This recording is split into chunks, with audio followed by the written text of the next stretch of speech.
Banking cards, mobile wallets, Google पे या फिर फोन पे जैसी एप्स या फिर यूपीआई आईडी से आप जो भी पेमेंट्स करते हैं ये सभी डिजिटल पेमेंट्स कहलाई जाती हैं, जिसमें कैशलेस ट्रांजैक्शंस होती हैं। इन्हीं डिजिटल पेमेंट्स के मामले में भारत साल दर साल नए रिकॉर्ड बनाते जा रहा है। साल 2020 की बात करें तो भारत में कुल 25.5 बिलियन डिजिटल पेमेंट्स हुई थी, जबकि चाइना में 15.7 बिलियन और अमेरिका में उस साल मात्र 1.2 बिलियन। वहीं साल 2021 की बात करें तो भारत की real time payment transactions 25.5 billion से सीधा 48.5 बिलियन तक पहुंच गई थी, जबकि चाइना 15.7 बिलियन ट्रांजैक्शन से मात्र 18 बिलियन ट्रांजैक्शन तक ही पहुंच पाया था। डिजिटल इंडिया बनाने का सपना मोदी सरकार ने देखा था और इसी सपने को साकार करने के लिए रिजर्व बैंक ऑफ इंडिया ने इंडियन बैंक्स एसोसिएशन के साथ मिलकर national payment corporation of India यानी एनपीसीआई की शुरुआत की थी। और फिर एनपीसीआई ने साल 2016 में इंस्टेंट पेमेंट सिस्टम यूपीआई का एक पायलट प्रोजेक्ट शुरू किया था।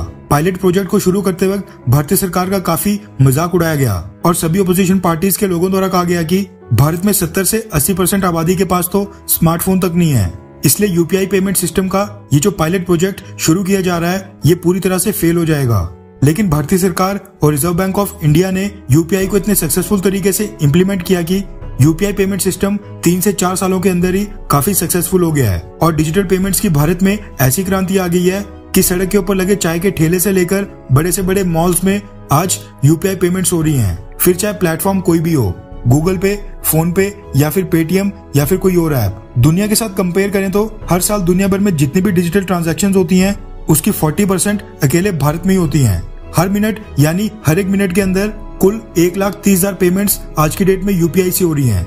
महीने दर महीने डिजिटल पेमेंट ट्रांजैक्शंस का नंबर और डिजिटल ट्रांजैक्शंस की वैल्यू लगातार बढ़ते जा रही है और अगस्त महीने में तो भारत ने एक नया रिकॉर्ड बना दिया है। रेफरेंस के लिए आपकी स्क्रीन के ऊपर द इकोनॉमिक टाइम्स के आर्टिकल का स्क्रीनशॉट है, जिसके मुताबिक अगस्त के महीने में डिजिटल ट्रांजैक्शंस में भारत ने एक बार फिर एक नया इतिहास रचा है और अगस्त महीने में टोटल 6.57 बिलियन यानी 657 करोड़ ट्रांजैक्शन हुई हैं। ये जानकारी दी है national payment corporation of India ने।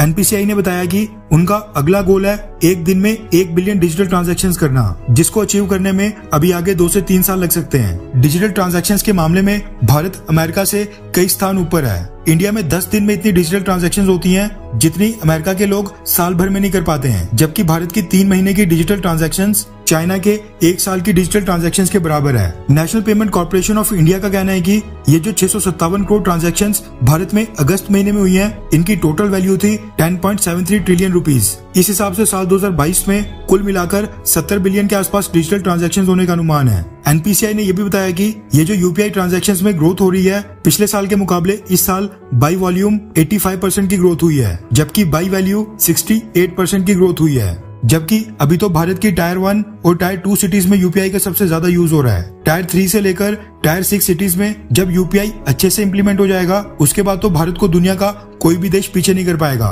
भारतीय सरकार का गोल केवल भारत तक सीमित नहीं है, बल्कि भारतीय सरकार चाहती है कि दुनिया के बाकी देश भी भारत के यूपीआई और रुपए पेमेंट सिस्टम को एक्सेप्ट करें और डिजिटल ट्रांजैक्शंस में भारत एक ग्लोबल लीडर बने। यूपीआई पेमेंट सिस्टम की स्पीड और सिक्योरिटी ये 2 ऐसी चीजें हैं जो इसके लिए सबसे बड़ा प्लस पॉइंट है। खैर, क्या आप भी यूपीआई से पेमेंट करते हैं? हाँ या फिर ना? नीचे कमेंट करके जरूर बताएं।